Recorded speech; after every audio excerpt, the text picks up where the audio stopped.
सौभाग्यशाली गुरुमुख सज्जन मंडली इसी प्रकार अपने मन की समस्त वृत्तियों को एकाग्र करते हुए सन्मुख सुशोभित श्री परमहंस महान विभूतियों के एवं हमारे हाजर हजूर श्री सतगुरु दाता दीनदयाल जी के सुंदर मनोहर श्री दर्शन दीदार करते हुए एक बार ऊंची व मीठी स्वर में खुल करके बोलो जयकारा।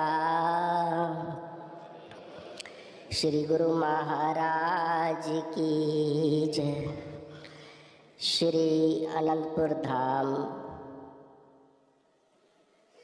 सेवा भक्ति का लासानी दरबार है। यहाँ पर हम सेवकों को एक ही पाठ पढ़ाया जाता है कि हम श्री गुरु दरबार की सेवा करें, भक्ति के नियमों की पालना करें, भजन अभ्यास करें ताकि हम भक्ति कमा सकें। महापुरुषों के वचन भी हैं, गुरु सेवा ते भक्ति कमाई, तब ए मानुष देही पाई। इस देही को सुमरे देव, सो देही भज हर की सेव।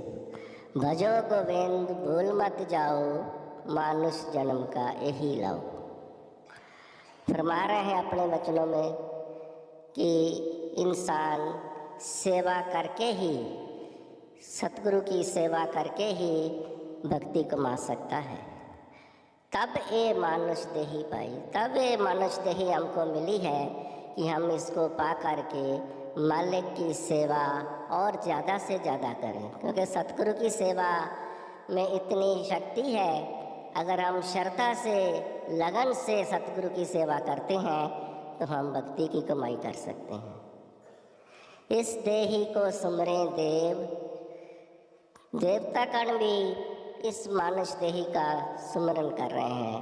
वो भी लालायत हैं कि हमें भी मानुष जन्म मिले और हम भी इसको पा करके मालिक की भक्ति करके मालिक से एकाकार हो जाए। सो देही भज हर की से, वही देही हमको मिली हुई है। तो इस देही को पा करके अब क्या करना है कि ज़्यादा से ज़्यादा समय मालिक की सेवा में भक्ति में हमको लगाना है। ये समय बड़े भागों से मिला है, इसको पा करके इससे पूर्ण लाभ उठाना है। गफलत में नहीं जाना, निंद्रा में नहीं जाना, हमने पूरा लाभ उठाना है। ये हमें बड़ा संयोग से समय मिला है। भजो गोविंद भूल मत जाओ, मानुष जन्म का यही लाओ। मानुष जन्म का अगर देखा जाए संसार में कोई लाभ है, कोई लाभ है तो वो एक ही है, क्या कि उस मालिक के नाम का श्वास श्वास में सुमरन करो, उसका ध्यान करो, उसकी याद को दिल में बसा लो। ये श्री गुरु महाराज ने जो हमें भक्ति के साधन दिए हैं इसलिए दिए हैं कि अगर हम भक्ति के साधनों की पालना करते जाएंगे उतना उतना ही हमारा मन निर्मल होता जाएगा और फिर नाम की कमाई में लग जाएगा। एक एक श्वास हमारा मालिक की याद में लगेगा। तो ये भागों से हमें इतना अवसर मिला है, इसको पा करके अब हमने चूकना नहीं है। अपने सतगुरु की आज्ञा व मौज के अनुसार चल करके सेवा और भक्ति का लाभ उठाना है। बहुत जन्म बिछड़े थे माधो, ये जन्म तुम्हारे लेखे। कह रविदास आस लग जीवा, चिर पे दर्शन देखे। कई जन्मों से हमारी आत्मा उस परमात्मा से बिछड़ी हुई है। एक जन्म से नहीं, दो जन्म से नहीं, कई जन्मों से बिछड़ी हुई है। तो अब ये हमें एक सुनहरी मौका मिला है कि हमने ये अपना जन्म ही अब सतगुरु की अर्पित कर दें ताकि हम भक्ति का पूरा लाभ उठा सकें।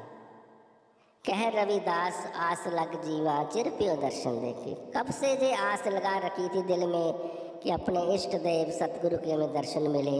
बहुत देर के बाद उनके हमें ये दर्शन मिले हैं।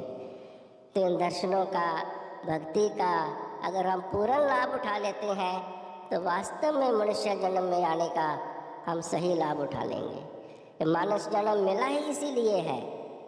संसार के कार्य व्यवहार तो कर ही रहे हैं, उनके साथ साथ महापुरुष हमें बार बार ये हिदायत देते हैं। हम जब भी अपने श्री हजूर श्री सतगुरु दाता दीनदयाल जी के श्री चरणों में उपस्थित होते हैं तो पहला सवाल ही हमसे यही किया जाता है कि गुरुमुखो सेवा करते हो, भजन करते हो, भक्ति के नियमों की पालना करते हो। क्योंकि संसार में जाएंगे तो संसारी लोग तो यही पूछते हैं कि क्या हाल है, कैसे हो, परिवार ठीक है, काम ठीक चल रहा है। तो जब महापुरुषों के पास आएंगे तो हमारी आत्मा का भला चाहते हैं। वो चाहते हैं कि ये मनुष्य जन्म बड़े ही भाग्यों से मिला है, जिसको पा करके गुरुमुख जन पूर्ण लाभ उठा ले, सेवा कर लें, भक्ति कर लें, भजन कर लें। हमारे हजूर श्री सतगुरु दाता दीनदयाल जी कितना जोर देते हैं कि हम सब सेवक जन 2 घंटे भजन अभ्यास अवश्य करें।